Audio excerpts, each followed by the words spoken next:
नमस्कार दोस्तों, स्वागत है आपका SSC learning point by Singh sir. आज हम करेंगे 27 तारीख की शिफ्ट 2 का पेपर। चलिए फिर स्टार्ट करते हैं और अपनी एंडिंग की तरफ बढ़ते हैं। यदि न्यून कोण त्रिभुज एबीसी में एएल वीएम सीएन त्रिभुज एबीसी के 3 शीर्ष लंब है तो निम्नलिखित में से कौन सा कथन सत्य होगा। अब यहाँ पर समझो, न्यून कोण त्रिभुज चाहिए, हम कोई सा भी मान सकते हैं। हमें सबसे आसान कौन सा लगता है? हमें एक ही त्रिभुज आसान लगता है, वो है समबाहु त्रिभुज। 60-60 कोण होते हैं, ये भी तो एक न्यून कोण होता है। बस इतना कर लिया ना, आपका काम हो गया। ये ए हो गया, ये बी हो गया, ये सी हो गया। अब यहाँ से ये हो गया तुम्हारा ए एल, और यहाँ से इसको खींचा ये हो गया बी एम, और यहाँ से इसको खींच दिया, ये क्या हो गया सी ए एन। अब यहाँ पर देखो, यहाँ पर A L B M C N यानी कि इन्हीं सबसे कंपेयर हुआ है। ये थोड़ा अलग है, इसको भी देख लिया जाएगा, कोई दिक्कत नहीं है। अब समबाहु त्रिभुज में ये सारी हाइट हो गई, क्योंकि देखो समबाहु त्रिभुज एक ऐसा त्रिभुज है जिसमें चाहे शीर्ष लंब हो, चाहे आपके सेंटर हो, चाहे आपका इन सेंटर हो, चाहे कोई सा भी सेंटर हो, कुछ भी हो, सब एक ही जगह पे होता है। चाहे मीडियन हो, कुछ भी हो, कोई फर्क नहीं पड़ता ना। तो समझ लो, अगर इसकी हाइट निकालते यानी कि ए एल बराबर क्या हो गया हमारा बी एम हो गया, बराबर में सी एन हो जाएगा। बिल्कुल, अगर ये निकालते तो √3/2 ए होता, इनटू में 2 हो गया, ये कैंसिल आउट, ये कितना हो गया √2 हो गया, √3 हो गया। अब एक चीज समझो, यहाँ पर ये फर्स्ट वाला ऑप्शन देखते 3 थे, तीनों को अगर करते तो √3 इनटू में 3 हो जाता, और ये कह रहा था इनसे बड़ा, यानी कि अगर परमाप निकालते तो 6 आता। तो ये एक चीज बताओ, 6 से ये बड़ा हो सकता है? नहीं हो सकता है। अब इसमें दूसरे में कह दिया ये चीज बराबर, बराबर भी नहीं हो सकती भैया। यहाँ से देखो, कहीं दिख रहा है आपको बराबर होना? अब यहाँ पर ए एल और बी एम यानी कि √3 इनटू में 2 करना पड़ेगा, क्योंकि उसने 2 शीर्ष लंब लिए और 2 भुजाएं ली हैं, यानी कि यहाँ पर 4 हो गया। अब एक चीज बताओ, ये अगर करते तो 1.732 हो जाता। अच्छा, बराबर बोल रहा था तो बात ही खत्म हो गई। यहाँ से तो किसी भी प्रकार से नहीं बनता। अब ये देखो, जो 4th नंबर है वो फर्स्ट का अपोजिट है, आंसर लगा दो, बात खत्म। बस इतना ही सोचना था। अगला सवाल ये भी आसान है। क्या लिखा है? ए क्यू माइनस का बी क्यू अपॉन में लिखा है क्या ए स्क्वायर प्लस का ए बी और प्लस का बी स्क्वायर। तो यहाँ पर a माइनस का b, जो भी यहाँ पर ब्रैकेट में अंदर आता वो इससे कट जाता है, यानी कि 120 माइनस का 100 कर देते, आंसर 20। अगला सवाल, अब इससे देखो, यहाँ पर इसको पहले तो ब्रेक करो, तो इसको क्या क्या लिख सकते थे पहले वो बना लो। ठीक है, इसका तो मान आपको पता ही है, 4√2 हो गया। इसका मान डायरेक्ट माइनस वाले से प्लस पे जाना, तो 4√2 का होल स्क्वायर, और प्लस वाले पे आना तो +4 हो जाएगा। तो 4 चौको 16, 16 दूनी 32, 32 और 4 कितना हो गया 36 हो गया। 36 का बाहर निकालेंगे 6, अब गुणा कर देंगे 24√2। अगर शुरू से देखते आगे आ रहे होगे तो अब आपको दिक्कत नहीं होगी फार्मूले वगैरह में। पी क्यू आर कार्य को इतने इतने में कर सकते हैं। एक साथ मिलकर कार्य करते हुए वे एक दिन में कितना कार्य पूरा करेंगे। हमें एक दिन का काम चाहिए। सबसे पहले एलसीएम ले लो, 36 हो गया, 9 चौक 36, 12 3 36, 18 दूनी 36, एफिशिएंसी आ गई। 4 3 7 2 9, एक दिन में 9 काम कर रहे, बटे में कर दो 36, तो एक दिन में पूरे काम का 1/4 भाग कर पाएंगे। अगला सवाल, अब इसको देखो, बहुत बार बताया जा चुका है इस फार्मूले को। तो जब सेक प्लस का tan बराबर में 5 हो तो आप डायरेक्ट लिख सकते हैं सेक माइनस का tan बराबर में 1/5। तो यहाँ पर क्या हो जाएगा, जोड़ देंगे तो ये 2 सेक बराबर में 5 25, 26/5। ये कैंसिल आउट हो गया, कितना आ गया 13/5। एक बढ़िया सा सुंदर सुशील चित्र बना लो। सेक क्या होता है, कर्ण बटे में आधार, यानी कि 13/5, तो 5 12 13 हो गया। यानी कि साइन ए का जब मान लिखते तो 12 बटे में क्या आ जाता 13 आ जाता। स्वयं का प्रारंभिक व्यय बचत इतना है, उसकी आय में इतनी की वृद्धि, उसकी प्रारंभिक बचत 4500 थी, तो वृद्धि के बाद उसकी आय ज्ञात कीजिए। तो समझ लो भैया, इनकम उसकी कितनी थी 8, और उसका व्यय कितना था, यानी कि एक्सपेंडिचर 5। सेविंग कितनी होगी उसकी 3 हो गई। 25% की वृद्धि हुई किसमें, आय में। यानी कि अगर हम यहाँ से इस तरीके से लिख लें 800 500 300, कोई दिक्कत है? इसमें अगर वृद्धि हो गई कितनी 25%। 25% मतलब क्या होता है 1/4, यानी कि 5/4 हो गया। तो 4 दूनी 8, 5 दूनी 10, यानी कि 1000 हो गया। यहाँ पर 1000 लिखना था। अब यहाँ पर हमको दिया गया था कि 300 बराबर 4500 और 1000 बराबर निकालना। कुछ बचा सवाल में? कुछ भी नहीं बचा है, आंसर लगा दो। अगला सवाल, एक बेईमान व्यापारी किसी वस्तु को क्रय मूल्य से 15% हानि पर बेचता है। कहने का मतलब है उसका 100 की चीज वो बेच रहा है 85 में, लेकिन 25 ग्राम के स्थान पर 20 ग्राम वजन का प्रयोग करता है। यानी कि अपने पास से 20 ग्राम की चीज दे रहा है, ग्राहक से तो पैसे पूरे ले रहा है। बहुत कलाकार था। 25 चौकू 100 हो गया, इधर करेंगे तो 4 5 चौकू 20, इधर हो जाएगा 17। यानी कि 16 की चीज उसने कितने में बेची? 17 में बेची। तो प्रॉफिट 1 का 1/16 गुणे में 100 हो गया, यानी कि 6.25 आंसर आ जाएगा। नहीं कर पा रहे तो भाग कर लेना अगर याद ना हो आपको परसेंटेज। एक हाल की लंबाई इतनी, चौड़ाई इतनी है, फर्श और छत के क्षेत्रफल का योग 4 दीवारों के क्षेत्रफल के योग के बराबर है। हाल की ऊंचाई क्या हुई?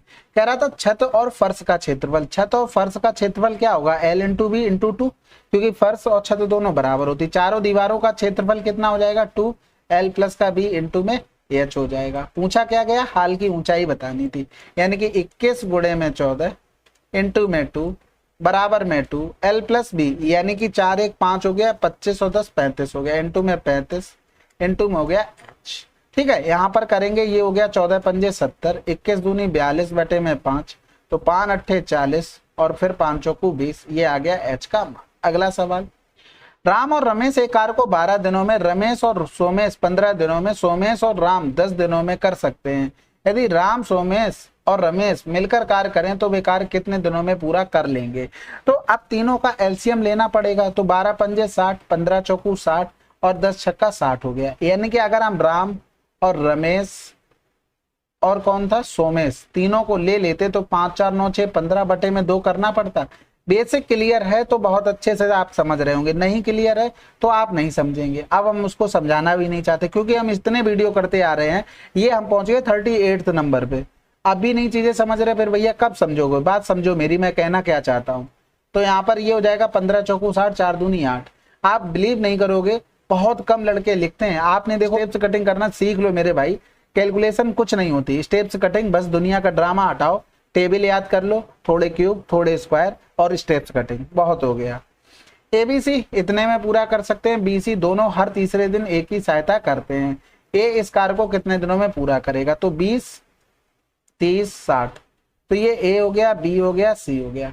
यहाँ पर करेंगे एलसीएम 60, 20 3 60, ये 2, इसका 1, यानी कि A फिर यहाँ पर हो रहा था A + का B + का C, यानी कि यहाँ पर काम 3 हो रहा था, यहाँ पर भी 3 हो रहा था, यहाँ पर 3 2 5 1 6 हो रहा था, यानी कि 3 3 6 और 6 6 12, 12 काम हो रहा था कितने दिन में? 3 डेज में। अब हमको कितना काम चाहिए? 60, तो 60 काम कितने दिन में होगा? 15 दिन में हो जाएगा। अगला सवाल, पुलिस से 1150 मीटर दूर कोई चोर एक दुकान से कीमती धातु लूटता है। चोर 6 किलोमीटर प्रति घंटा की चाल से भागना शुरू करता है और पुलिस उसी समय 11 किलोमीटर प्रति घंटा की चाल से पीछा करना शुरू कर देती है। चोर पकड़े जाने से पहले कितनी दूरी दौड़ा होगा? अब यहाँ पर देखना, स्पीड में रेशियो क्या हो गया? 6 और 11 का। अब यहाँ पर अगर टाइम का रेशियो लिखते, टाइम की तो जरूरत ही नहीं है, तो डिस्टेंस में भी सेम हो गया, 6 और 11 का। हमारे हिसाब से डिफरेंस 5 का है। क्वेश्चन में 1150 मीटर में दिया गया था। किसकी निकालनी थी हमें? चोर की। चोर कितना भाग रहा था? 6। तो यहाँ से करेंगे 5 दूनी 10, 5 3 15 0, तो 230 गुणे में 6, 23 छक्का 138 और 0 आंसर। बस इतना ही करना होता है। अब जो भी पीछे से करता आ रहा होगा ना, वो बहुत अच्छे से कैच करता चला जा रहा होगा। एक लैपटॉप को 20% की छूट देने के बाद इतने में बेचा जाता है। लैपटॉप की सूची अंकित मूल्य ज्ञात करें। तो देखो 20% की छूट के बाद बेचा जा रहा 80 का। और जिसने अच्छा बेसिक से अच्छे से पढ़ा होगा वो भी भैया एकदम बिंदास समझ रहा होगा, जिसके कॉन्सेप्ट क्लियर होंगे। बाकी आप लोग जिसके कंप्लीट नहीं है, जिसने कॉन्सेप्ट अच्छे से नहीं पढ़े, उनको क्या करना है? उनको अच्छे से कवर करने हैं। 8 छंग 48 हो जाएगा, बचेगा कितना? 6, फिर 8 7 56, 8 पन्ने 40, 00 आंसर। अगला सवाल, एक 6 अंकीय संख्या में अंक क्रमागत प्राकृतिक संख्याओं के रूप में है, यह सदैव से विभाज्य होगी। तो देखो प्राकृतिक संख्या 1 2 3 4 5 6 लिख ली। अब ये सदैव के लिए बोल दिया तो भैया सब पे फॉलो होगा ना। अब ये जो संख्या है वो 5 से डिवाइड होगी नहीं, क्योंकि 5 के लिए लास्ट में 0 चाहिए, या तो हमको 5 मिल जाए, तो यहाँ से तो खेल खत्म हो गया। अब ये 2 से डिवाइड हो रहा है, बिल्कुल 2 से डिवाइड हो रहा है, क्योंकि लास्ट में क्या है हमारा? इवन नंबर है। 4 से डिवाइड हो रहा है, बिल्कुल 4 से भी हो रहा है। लेकिन अब हम यहाँ पर चेंज करके देखते हैं, लास्ट में एक ऑड नंबर लिखते हैं, यानी कि 9 लिख लिया। 9 8 7 6 5 4। अब यहाँ पर देखो ये 2 से तो होगी नहीं, ये 4 से भी नहीं हो रही। अब यहाँ पर हम देखते हैं 3 से डिवाइड हो रही है, 5 4 9 हो जाएगा, 6 भी हो जाएगा, 8 7 15 भी 3 से डिवाइड है, 9 भी डिवाइड है। आंसर लगा दो बस, क्योंकि वो सब पे फॉलो होना चाहिए था ना। ऐसा तो है नहीं कि इवन वाले और ऑड वाले को अलग अलग 6 संख्या प्राकृतिक नहीं बोल सकते उनको, ऐसा तो नहीं है ना। अगला सवाल करते हैं। वृत्त की सबसे बड़ी जीवा द्वारा उसी वृत्त के किसी बिंदु पर अंतरित कोण की माप याद कीजिए। भैया सिंपल सी है, सबसे बड़ी जीवा क्या होती है, खुद अपने आप में व्यास होता है, और अर्धवृत्त में बना कोण समकोण होता है। अगला सवाल, 3x² और इतने का तृतीय अनुपात इतना तो y का मान। भैया तृतीय अनुपात निकालना, अगर आपको 2 नंबर दिए जाएं, तृतीय अनुपात क्या होता है, b² होता है। तो 4xy का होल स्क्वायर अपॉन में हो गया 3x² बराबर में दे दिया था 48। अब यहाँ पर 4 चौकू 16, 16 तिया तो 48 हो गया। यहाँ पर x², ये x² से कट गया, यानी कि y² अपॉन में बराबर में क्या हो गया, 3 गुणे में 3, तो y बराबर 3। अगला सवाल, किसी राशि पर 4% की वार्षिक दर से 6 वर्षों का साधारण ब्याज उसी राशि पर 11 वर्षों के साधारण ब्याज से इतना कम है, तो वह राशि क्या होगी। सिंपल सी बात है, 11 और 6 का डिफरेंस 5, 5 चौकू 20, इसका मान दिया गया था हमको 7500, हमें 100 बराबर निकालना था, तो 5 चौकू 20, इसका 5 गुना, तो इसका भी 5 गुना कर देंगे। 0 0 5 25, 5 7 35 और 2 37, आंसर आ गया। आपको कुछ करना ही नहीं, आपको अगर बेसिक क्लियर, आपने फार्मूले अच्छे से याद कर रखे हैं, काम खत्म हो गया। अगला सवाल करते हैं। अब इतनी स्पीड से चल रहा है क्योंकि शुरू से लेके लास्ट में आ गए, और अगर आपको फिर भी दिक्कत है ना, तो आप तुरंत बिना सोचे समझे जो कांटेक्ट नंबर शेयर किया जाता है उस पर आप टेलीग्राम पे डीएम कर देना कि ये समझ में नहीं आया, आपको 100% रिप्लाई मिलेगा। स्कूल द्वारा आंतरिक स्रोत से कितनी राशि प्राप्त हुई। तो आंतरिक सोर्स कौन सा है भैया, ये है इंटरनल, यानी कि 100 बराबर इतना 15 कहाँ लिखा है, आंसर मार दो, लास्ट नंबर 4 नंबर का आपका आंसर हो गया। रीजन क्या है भैया, यहाँ पर 100 बराबर हमको 10 लाख बोला था, 15 बराबर निकालोगे तो जिसमें 15 होगा भैया आंसर होगा। ऑप्शन में एक ही में दिया था, बात खत्म करो। वहां पर त्रिभुज ABC और D भुजा BC पर एक बिंदु है, चलो ठीक है, यहाँ पर हो गया A B और C, इस पर D हो गया। BC कह रहा था 16 है, BD 11 बोल दिया था, तो ये 5 हो गया। फिर बोला था ADC बराबर में ADC, यानी कि ये एंगल अगर थीटा है तो BAC, यानी कि ये पूरा एंगल क्या होगा, थीटा होगा। तो हमसे पूछा है AC की लंबाई क्या हो। यहाँ पर देखना, त्रिभुज ACD त्रिभुज ABC में एंगल C दोनों में है। अब यहाँ पर अगर हम लिखते एंगल ACD में CD और A, ये बराबर दे दिया आपका BAC, बराबर दे दिया।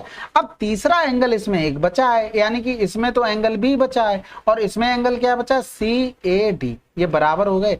यानी कि ये ट्रायंगल हम लिख सकते हैं त्रिभुज ACD, सिमिलर ट्रायंगल है त्रिभुज ABC के। बात समझ गए, समझ गए। तो हमें निकालना क्या है, AC देखो आ रहा है बड़े वाले में भी छोटे वाले में भी, तो यहाँ पर AC लिखो, और AC किसके सामने था, थीटा के सामने था। बड़े वाले में थीटा के सामने क्या है, 16 है, ठीक है, ये थीटा एंगल भी बना दे रहे। अब यहाँ पर इसको मान लो अल्फा, इसको भी मान लो अल्फा, क्योंकि ये दोनों कोण बराबर थे। अगर नहीं समझ में आ रही तो चीजें हम वो लिख दे रहे हैं, यानी कि CAD कहाँ रहा, ये अल्फा हो गए दोनों, यानी कि ये अल्फा भी हो गया, ये हो गया, ये अल्फा। अब यहाँ पर देखो अल्फा के सामने ACD में क्या दिया था, 5 दिया था, बड़े वाले में अल्फा के सामने AC दिया था, तो AC² बराबर क्या हो गया, 16 पंजे 80, या तो 4 रूट में 5 कर लेते, 4 ऐसे रुको, 16 गुणे में 5 लिखो, फर्जी की चीजें मैं भी कर रहा हूँ, 4 रूट 5 आंसर। अगला सवाल, अब इसमें देखो कह रहा था क्लिप कार्ट में शामिल होने वाले और टोमेटो में, बहुत बढ़िया नाम चेंज कर दिए क्या, कॉपीराइट की वजह से, चलो कोई नहीं।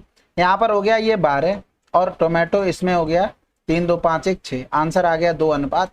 अगला सवाल, अब यहाँ पर x बराबर इतना, ये बराबर इतना, इसका मान निकालना था। अब x² - 1/x² चाहिए, भाई हम यहाँ पर कर देते हैं इसको, ये 3 हटा दो यहाँ से, यहाँ पर 3 चिपका दो, समझ गए बात को। अब इसमें इसी तरीके से ये 3 हटा के इधर 3 चिपका देते, कोई दिक्कत, यानी कि x² माइनस का 1/x², इधर हो जाता क्या, sec² a माइनस का tan² a अपॉन में हो गया क्या, 9।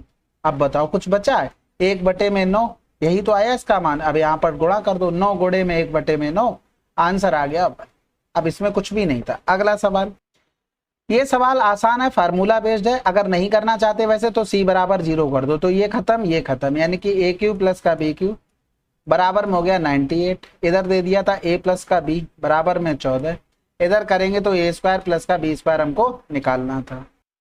अब यहाँ से काफी चीजें आपको याद भी होंगी। अगर इसका मान लिखना हो किसका, ए क्यू प्लस बी क्यू का, तो 14 की पावर 3 माइनस का 3 इंटू में 14 इंटू में ए बी बराबर में 98 लिख सकते हैं।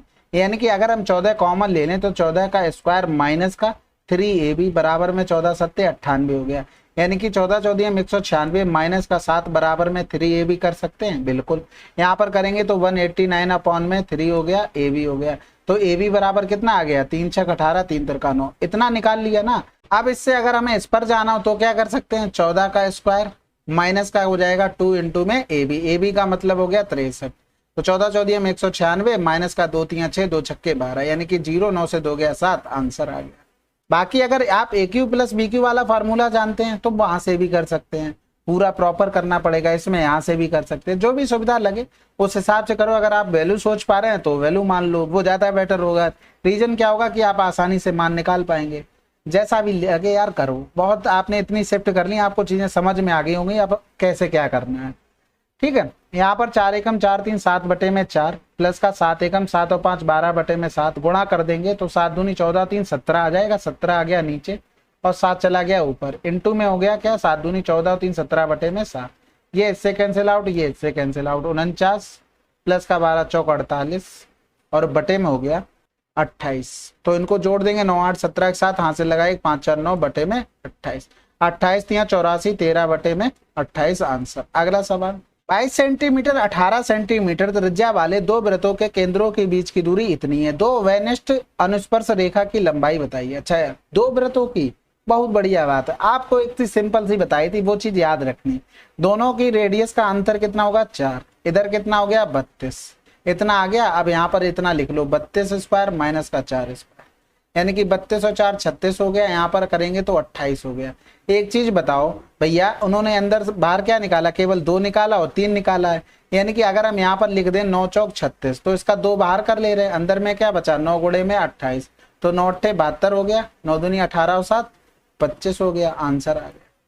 ठीक है, बाकी आप एक चीज समझ लो, यहाँ पर देखो ये कितना हो गया 22 हो गया, हमें चाहिए कितनी केंद्रों के बीच की दूरी 32, यानी कि यहाँ पर 8 मिल गई, ये दूसरे का केंद्र हो गया। अब जब सर्किल बनाएंगे ना तो इसको ओवरलैप करेगा दूसरा वाला, लेकिन वो छोटा बनेगा। मैंने ये क्या कर दिया, एक सेकंड रुको, छोटा बनेगा, चीजें समझाने के लिए वो भी तो करना पड़ेगा। अब यहाँ पर देखो वो वृत्त बनेगा छोटा, ठीक है। अब ये यहाँ से ये रहा होगा इस तरीके से, यहाँ तक ये हो गई 32। अब इनकी रेडियस एक दूसरे को ओवरलैप करी होंगी, क्योंकि इन दोनों को जोड़ेंगे तो वो 40 हो रहा है, तो ये चीज आप दिमाग में रखना। ये हो गई इनकी स्पर्श रेखा, यहाँ से इसको मिला दिया, यहाँ से इसको मिला दिया, ये स्पर्श रेखा नीचे ले आए तो यहाँ पर आ गई, यहाँ पर आ गई, तो ये तो पूरी रेडियस 22 थी, ये पूरी रेडियस कितनी थी 18 थी, यानी कि ये कितनी हो जाएगी 22 माइनस का 18 हो जाएगी। अब आपको क्या बचा है, ट्रिपलेट लगाना है बस, इसके अलावा तो सब हो चुका है। यहाँ पर 90 बनाएगा क्योंकि यहाँ पर भी 90, तो ये वाली भुजा हम निकालेंगे तो कितना आ जाएगा √32 का स्क्वायर माइनस का 4 स्क्वायर, आंसर आ गया। अग्नि एक कार्य को 24 दिनों में कर सकता है, चेतन और डेविड उसी कार्य को अकेले अकेले 36 48 में कर सकता है, सभी मिलकर कार्य आरंभ करते हैं। यद्यपि बेनी कार्य को पूरा होने में 4 दिन पहले और चेतन कार्य पूरा होने से 10 दिन पहले कार्य छोड़ देता है। डेविड ने अंत तक कार्य किया और कार्य पूरा किया, उन दिनों की संख्या ज्ञात करें जितने दिनों में कार्य पूरा हुआ। तो यहाँ पर बेनी था 24, चेतन प्लस का डेविड, ये अलग अलग थे तो अलग अलग लिख लो, चेतन और डेविड 36 48। अब इनका क्या करेंगे, एलसीएम लेंगे। इतने बड़े नंबर अगर नहीं सोच पा रहे तो सब में से 12 निकाल लो, 12 दूनी 24, 12 3 36, 12 चौक 48। अब यहाँ पर एलसीएम 4 3 और 2 का क्या हो जाएगा 12, यानी कि टोटल एलसीएम क्या हो गया 144 हो गया। अब यहाँ पर लिखेंगे तो 24 छक्का 144, 36 चौकू 144, 38 3 144। ठीक है, अब यहाँ पर देखो सिंपल सी बात, वो जो कह रहा था बेनी ने कार्य पूरा होने से 4 दिन पहले, तो अगर बेनी रहता तो 4 दिन में कितना काम कर लेता, 24 काम कर लेता। फिर 10 दिन पहले चेतन ने छोड़ दिया, अगर चेतन रहता 10 दिन तो कितना काम कर लेता, 40 काम कर लेता, यानी कि 4 और 4 2 6, यानी कि 144 में इनको और वापस बुला लो, कहना तुम अभी करो, जा कहाँ रहे हो, 6 4 10 की 0 हासिल लगाए 208। अब 208 ये काम अब तीनों से मिलकर करवा लो, 6 4 10 3 13 हो गया, तो 13 एकम 13 हो गया, 13 6 78, आंसर आ गया 16। अगला सवाल, एक व्यक्ति एक निश्चित चाल से एक निश्चित दूरी तय करता है। यदि कोई दूसरा व्यक्ति 3 गुना समय में 25% की दूरी तय करता है तो पहले व्यक्ति की चाल और दूसरे व्यक्ति की चाल का अनुपात क्या है। यहाँ पर देखो, पहले का मान लो फर्स्ट का और ये हो जाएगा सेकंड का, ठीक है। इधर लिखो टाइम और इधर लिख लो उनकी डिस्टेंस, बस इतना लिखना था। तो कोई दूसरा व्यक्ति 3 गुना समय में 25% दूरी तय करता है, यानी कि 3 गुना समय, ये 1 होगा तो इसका t समय हो गया। अगर ये 100 दूरी जा रहा है तो ये 25% यानी कि 25 जा रहा है। इसकी अगर आप स्पीड लिखोगे तो स्पीड बराबर क्या होता है, एस बराबर डी अपॉन टी होता है, यानी कि 100 बटे में 1 हो गई।